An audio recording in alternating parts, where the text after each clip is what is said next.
നമസ്കാരം. നിളയൊരു വിശേഷങ്ങളിലേക്ക് സ്വാഗതം.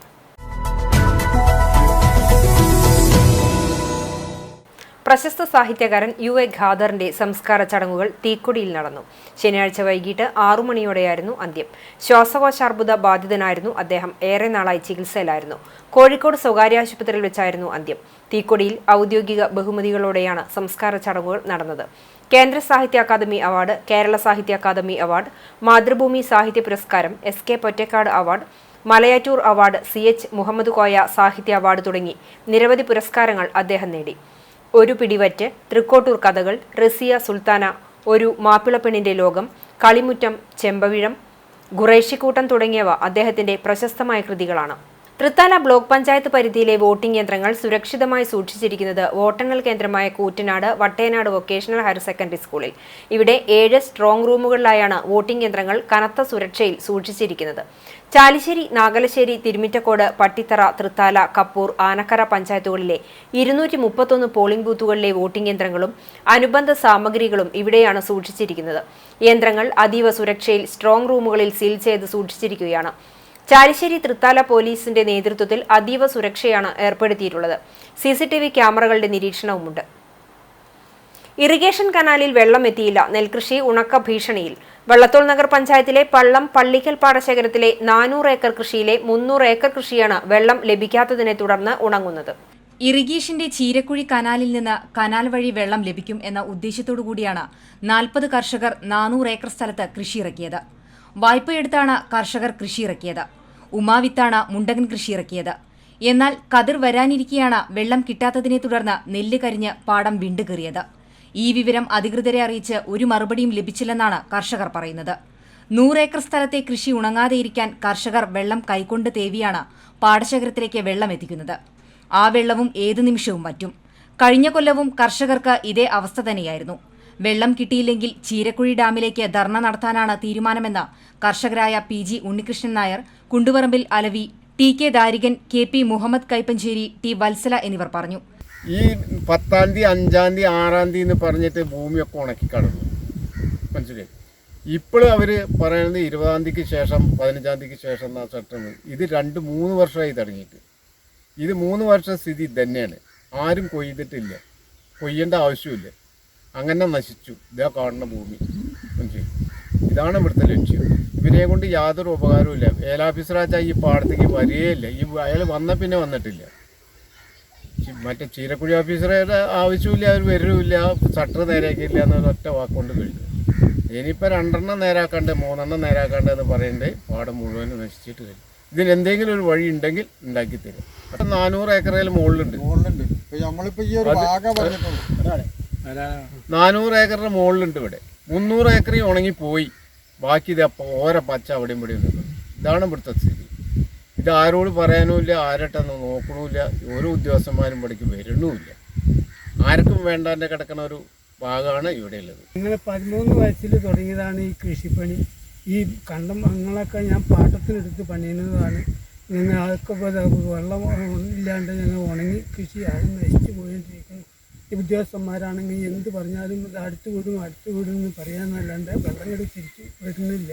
ഞങ്ങൾ ഈ കൃഷി പണിയില്ല, വെള്ളമില്ല, ഉണ്ടാവില്ല, കൃഷി പണിയില്ല എന്ന് പറഞ്ഞാൽ ഞങ്ങളിത് പണി തരുന്നില്ല. ഞങ്ങളുടെ വിളവൊക്കെ ഇറക്കി ഞങ്ങളിതൊക്കെ ഇട്ടുള്ള പെണ്ണുങ്ങളിലെയും കുട്ടികളിലെയും എല്ലാം കാതും കഴുത്തിറക്കി പണയം വെച്ചിട്ടാണ് ഞങ്ങളിത് ജീവിക്കുന്നത്. 4-5 ഏക്കർ ഞങ്ങൾ പണിയുന്നുണ്ട്. അത് എങ്ങനെയും തീരുമാനം ഉണ്ടാക്കി തന്നില്ലെങ്കിൽ ഞാൻ വിഷക്കുപ്പി കഴുകി പിടിച്ചിട്ടായിരിക്കണം. അത് ആത്മഹത്യ ചെയ്യാൻ തയ്യാറായിട്ടാണ് നിൽക്കുന്നത്. അല്ലാണ്ട് ഞാൻ എൻ്റെ ഈ ഇറക്കിയ പൈസ വീട്ടിൽ കൊടുക്കാൻ യാതൊരു മാർഗമില്ലാത്ത സ്ഥിതിയാണ്. ഈ ബന്ധപ്പെട്ടൊരു നടപടി ഞാൻ ആത്മഹത്യ തന്നെ ചെയ്യാൻ ശ്രമിക്കുന്നത്. CCTV news Thrithala. വീട്ടിൽ നിർത്തിയിട്ടിരുന്ന ബൈക്ക് തീവെച്ച് നശിപ്പിച്ചു. ചുങ്കം ബൈബിൾ കോമ്പൗണ്ടിൽ താമസിക്കുന്ന കുന്നത്ത് വീട്ടിൽ AK അലിയുടെ മകൻ മുഹമ്മദ് അലി സ്വാലിഹിന്റെ വീടിന്റെ മുന്നിൽ നിർത്തിയിട്ടിരുന്ന ബുള്ളറ്റാണ് സാമൂഹ്യ വിരുദ്ധർ തീവെച്ച് നശിപ്പിച്ചത്. ഞായറാഴ്ച പുലർച്ചെ 1 മണിയോടുകൂടിയാണ് സംഭവം. അയൽവാസികൾ ബൈക്ക് കത്തുന്നത് കണ്ട് വിവരം അറിയിച്ചപ്പോഴാണ് വീട്ടുകാർ വിവരമറിഞ്ഞത്. ഉടനെ സ്വാലിഹും സഹോദരനും ചേർന്ന് വെള്ളമൊഴിച്ച് തീ അണയ്ക്കുകയായിരുന്നു. ചെറുതുരുത്തി പോലീസ് സ്ഥലത്തെത്തി അന്വേഷണം ആരംഭിച്ചു. ഇന്നലെ രാത്രി ഏകദേശം 1 മണിയോട് കൂടിയിട്ടാണ് സംഭവം ഉണ്ടായത്. അതായത് നമ്മളെ വീടിൻ്റെ പുറത്തുള്ള പരിസരത്തുള്ള ആൾക്കാർ പെട്ടെന്ന് പറഞ്ഞപ്പോഴാണ് നമ്മൾ ഈ കാര്യം അറിയുന്നത്. ഏകദേശം 1 മണിക്കുള്ളിലാണ് നമ്മളെ വീടിൻ്റെ ഫ്രണ്ടിൽ ലോക്ക് ചെയ്ത് ഞാൻ ഫ്രണ്ടിൽ നിർത്തി വെച്ച വണ്ടിയാണ് കത്തിപ്പിടിച്ചത്. ഇതൊരിക്കലും മറ്റേ ഷോർട്ടിൽ കത്തുകയാണെന്നുണ്ടെങ്കിൽ നിന്ന് കത്തും. പക്ഷെ ഇത് മനപ്പുറം ഏതോ സാമൂഹിക വിരുദ്ധർ വന്ന് കത്തിച്ച് പോയതാണ്. വീട്ടിലുള്ള ചെരുപ്പുകളൊക്കെ പോയേക്കണു. പിന്നെ എന്താ ചെയ്യുക വെച്ചാൽ നമ്മൾ അത്രയും റിസ്ക് എടുത്ത് വളരെ ബുദ്ധിമുട്ടിയിട്ടാണ് ഓരോ വണ്ടി എല്ലാ ആളുകളും വാങ്ങിക്കുന്നത്. ഇത് ഇൻസ്റ്റാൾമെൻ്റാണ്, മാസളവാണ്. അപ്പോൾ നമ്മൾ അത്രയും ബുദ്ധിമുട്ടിയിട്ട് നമ്മൾ അത്രയും ആഗ്രഹിച്ച് വാങ്ങിയ വണ്ടിയാണ്.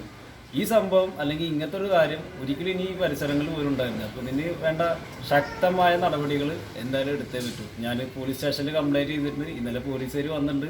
അവർ വന്ന് എൻക്വയറി നടത്തി പോയിട്ടുണ്ട്. ഇതിൻ്റെ പിന്നിൽ ആരാണോ ഏത് സാമൂഹിക വിരുദ്ധരാണോ പ്രവർത്തിച്ച് അവരെ കൈയോടെ നമ്മൾ പൊക്കിയിരിക്കും. ഇടവേളയ്ക്ക് ശേഷം വാർത്തകൾ തുടരും. CCTVയിലൂടെ നിങ്ങളുടെ പ്രിയപ്പെട്ടവർക്ക് തീർത്തും സൗജന്യമായി ആശംസകൾ നേരാം. ജന്മദിനം, വിവാഹം, വിവാഹ വാർഷികം തുടങ്ങിയ അവിസ്മരണീയ ആഘോഷവേളകളിൽ നിങ്ങളുടെ പ്രിയപ്പെട്ടവർക്ക് CCTVയിലൂടെ തികച്ചും സൗജന്യമായി ആശംസകൾ നേരാം. അതിനായി ഫോട്ടോയും വിശദാംശങ്ങളും മെയിൽ അയയ്ക്കുകയോ അല്ലെങ്കിൽ ഓഫീസിൽ വൈകിട്ട് 4 മണിക്കുള്ളിൽ നേരിട്ടെത്തി നൽകുകയോ ചെയ്യാം. WhatsApp number 89 43 35 14 00. Mail ID cctvnews@gmail.com. ആശംസകൾ മെയിൽ അയക്കുന്നവരും വാട്സ്ആപ്പ് ചെയ്യുന്നവരും നിർബന്ധമായും ഓഫീസിൽ വിളിച്ച് ഉറപ്പുവരുത്തേണ്ടതാണ്. കൂടുതൽ വിവരങ്ങൾക്ക് 89 43 35 14 00, 89 43 35 14 26. നമ്പറുകൾ ഒരിക്കൽ കൂടി 89 43 35 14 00, 89 43 35 14 26. CCTV, നിങ്ങളുടെ സ്വന്തം പ്രാദേശിക ചാനൽ.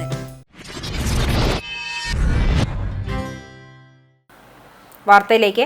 വേനൽക്കാലത്തിന്റെ വരവറിയിച്ച് നിളാനദിയിൽ കണ്ണെത്താ ദൂരത്തോളം ആറ്റുവഞ്ചി ചെടി പൂത്തുലഞ്ഞു കിടക്കുകയാണ്. ഇരുകരയും മുട്ടി രൗദ്രഭാവത്തിൽ ഒഴുകിയിരുന്ന നിളയെ ഓർമ്മയിൽ മാത്രം ഒതുങ്ങി പുഴയിലെങ്ങും ഇന്ന് വെള്ള നിറത്തിൽ ആറ്റുവഞ്ചി ചെടി പൂവിട്ട് നിൽക്കുകയാണ്. വെള്ളിയങ്കല് തടയണയ്ക്ക് പടിഞ്ഞാറ് വശത്താണ് ആറ്റുവഞ്ചി ചെടികൾ മനോഹര കാഴ്ച സമ്മാനിക്കുന്നത്. നിലവിൽ വേനലെത്തും മുമ്പ് തന്നെ പുഴ വെള്ളിയങ്കലിന് താഴെ നീർച്ചാലായി ഒഴുകാൻ തുടങ്ങി.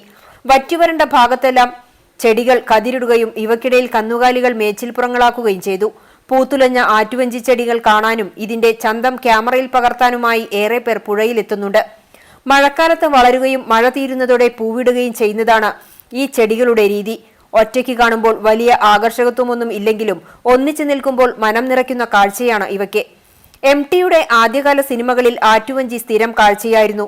മുൻകാലങ്ങളിൽ വർഷങ്ങളായി തുടർന്ന മണൽ ഖനനം മൂലം രൂപപ്പെട്ട മണൽത്തിട്ടകളാണ് ഇന്ന് പൊന്തക്കാടുകൾ വളർന്നു കിടക്കുന്നത്. ഈ ഭാഗങ്ങളിലെല്ലാം ഭാരതപ്പുഴ പുഴവക്കിനോട് ചേർന്ന് നീർച്ചാലായി മാത്രം ഒഴുകുകയാണ്. കഴിഞ്ഞ വേനലൂളിലെല്ലാം കുടിവെള്ളക്ഷാമം മൂലം ദുരിതം അനുഭവിച്ച തൃത്താലക്കാർ പുഴയുടെ രൂപമാറ്റത്തെ ആശങ്കയോടെയാണ് കാണുന്നത്. അതേസമയം വെള്ളിയങ്കല്ലും പൈതൃക പാർക്കും നീളാനദിയുമെല്ലാം സന്ദർശിക്കാനെത്തുന്ന സഞ്ചാരികൾക്ക് പൂത്തുലഞ്ഞ് കാറ്റിലാടുന്ന ആറ്റുവഞ്ചി ചെടികൾ നയന മനോഹര കാഴ്ചയാണ് സമ്മാനിക്കുന്നത്. CCTV news, Thrithala.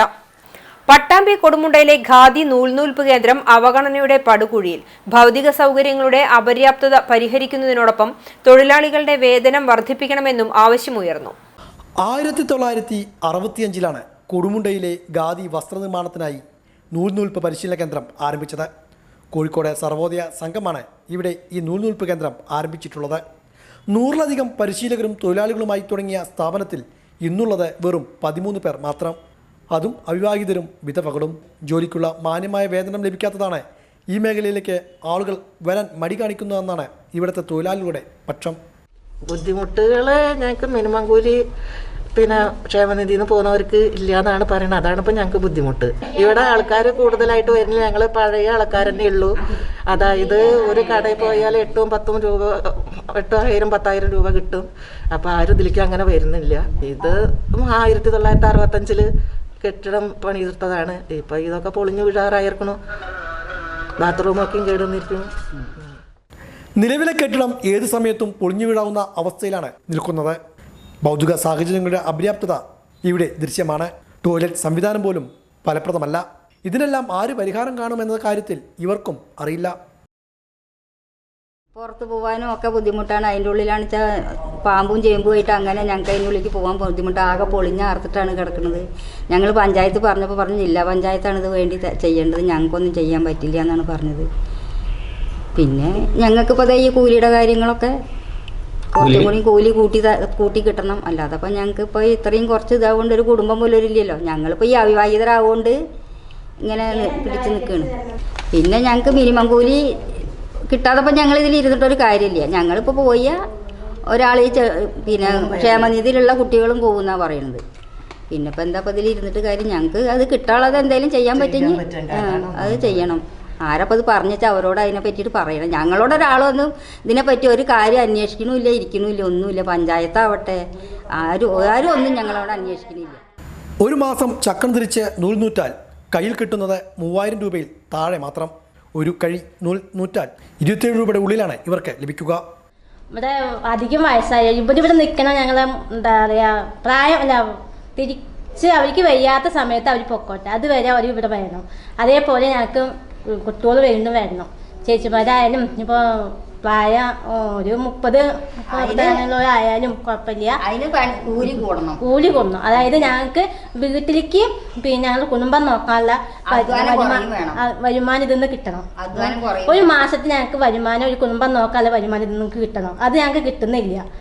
അതുകൊണ്ട് കഴിഞ്ഞ് 7,500 ഇതിന്ന് കിട്ടുന്നുള്ളൂ മൊത്തം. അത് പുറമെ കടയിൽ പോയാൽ 10, 12, 14 കിട്ടുന്നുണ്ട്, 15 കിട്ടുന്നുണ്ട് കടയിൽ പോയാൽ.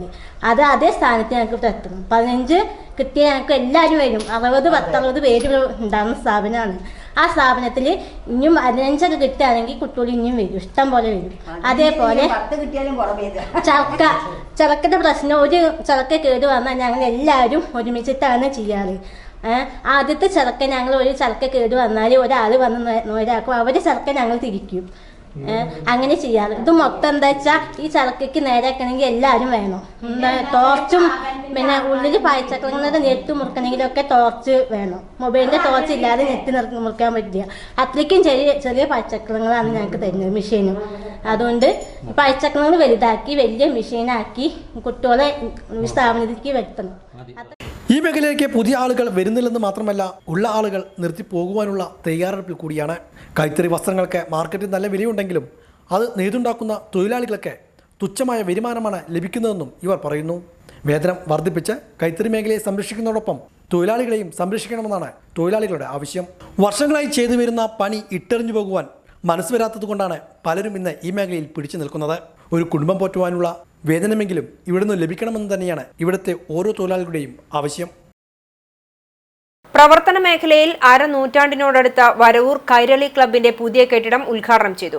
മലയാളികളുടെ പ്രിയ കവിയും ചലച്ചിത്ര ഗാനരചയിതാവുമായ റഫീഖ് അഹമ്മദ് ക്ലബ്ബ് കെട്ടിടത്തിന്റെ ഉദ്ഘാടനം നിർവഹിച്ചു.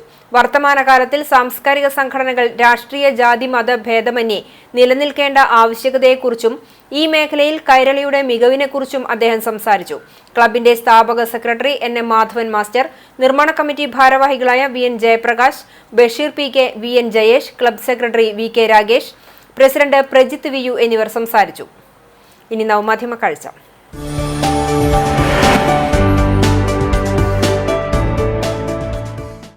സൂചിയും നൂലും കോർക്കുക എന്നത് കാര്യം നിസ്സാരമാണെങ്കിലും കോൺസെൻട്രേഷൻ അല്പം കൂടുതൽ വേണം. ഇവിടെ ഒരു കൂട്ടം കുട്ടിക്കൂട്ടങ്ങൾ അതിനുള്ള തയ്യാറെടുപ്പിലാണ്. വടക്കേക്കാട് നിന്ന് വിജയൻ നൽകിയ ദൃശ്യം.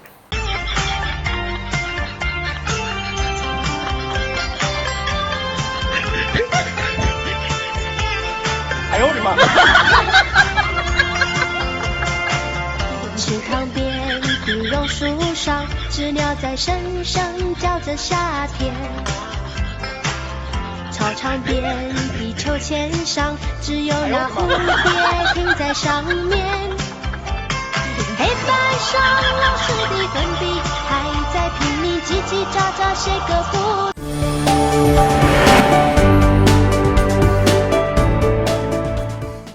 ഇതോടെ നിളയോര വിശേഷങ്ങൾ സമാപിക്കുന്നു. നമസ്കാരം.